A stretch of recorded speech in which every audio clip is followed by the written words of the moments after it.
கர்த்தருக்கு ஸ்தோத்திரம். இன்றைய காலை மன்னா. உன்னை நீயே ஏமாற்றிக் கொள்ளாதே. மதுபானம் இரத்த வருணமாய் இருக்கும்போது நீ அதை பாராதே. நீதிமொழிகள் 23:31. மது அருந்தும் சிலர் அப்போஸ்தல பவுல் 1 தீமோத்தேயு 5:23 குறிப்பிட்டுள்ள வார்த்தைகளை தங்களுக்கு சாதகமாக எடுத்துக்கொண்டு கொஞ்சம் மதுபானம் வயிற்றுக்கு நல்லது என்று கூறுகின்றனர். ஆனால் அதற்கு முந்தின வசனத்தை கவனியுங்கள். வசனம் 22 உன்னை சுத்தவானாக காத்துக்கொள் என்று எழுதப்பட்டுள்ளது. இங்கு உபயோகப்படுத்தப்பட்டுள்ள வைன் என்னும் பதத்துக்கு மூல பாஷையில் கொடுக்கப்பட்டுள்ள வார்த்தையின் பொருள் சுத்தமான திராட்சை பழச்சாறு என்பதாகும்.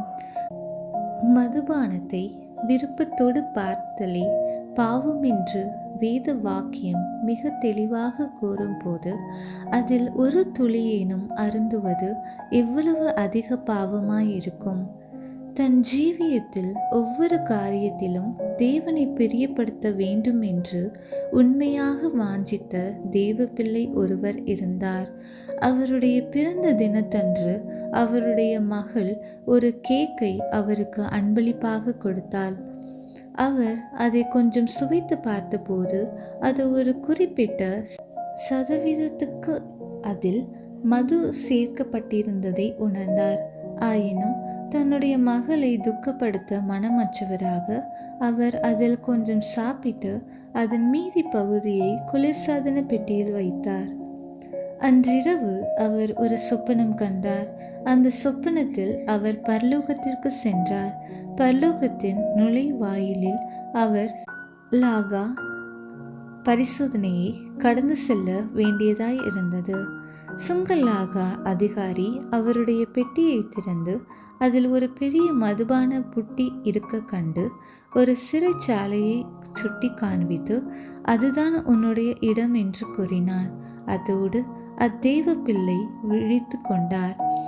அந்த கேக்கில் மது சம்பந்தப்பட்ட பொருள் கலந்திருந்ததை அறிந்திருந்தும் அதை உட்கொண்டதினால் அவர் குற்றம் புரிந்திருப்பதாக கர்த்தர் அப்பொழுது அவருக்கு உணர்த்தினார்.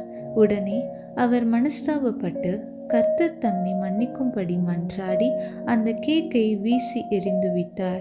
பிற்காலங்களில் அவர் ஒரு மேன்மையான தெய்வ மனிதனாக விளங்கினார். அன்பான தெய்வ பிள்ளையே, உன்னை நீயே ஏமாற்றிக் கொள்ளாதே. ஒருவேளை உன்னுடைய வீட்டில் மது கலந்து செய்யப்பட்ட ஒரு கேக் இல்லாமல் இருக்கலாம்.